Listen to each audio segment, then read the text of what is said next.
Christophe, la principale crainte au pied du sapin, hier, c'était la pénurie qui menaçait dans le secteur du jouet.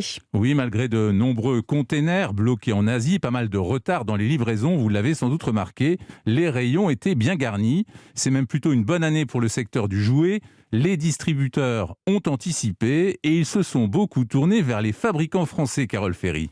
Joyeux, joyeux Noël. Et oui, un joyeux Noël pour tous ceux qui fabriquent leurs jouets en France et qui enregistrent une progression à 2 chiffres cette année.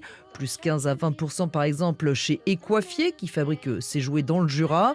Les jeux de société BioViva ont reçu plus de 550 commandes en une semaine, mi-décembre.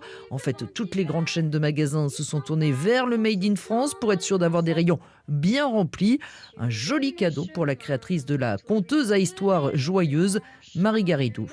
Ça se concrétise par une très belle progression de plus de 50% par rapport à l'an dernier de nos ventes globales. Clairement, cette année, il y a eu un accélérateur de prise de conscience sur l'origine des jouets que nous donnons à nos enfants, et des fabrications françaises particulièrement. Et pour certains, la production a même eu du mal à suivre. La marque Santosphère, par exemple, a vu ses commandes augmenter de 20% et a dû renoncer à livrer près de 4000 lotos des odeurs.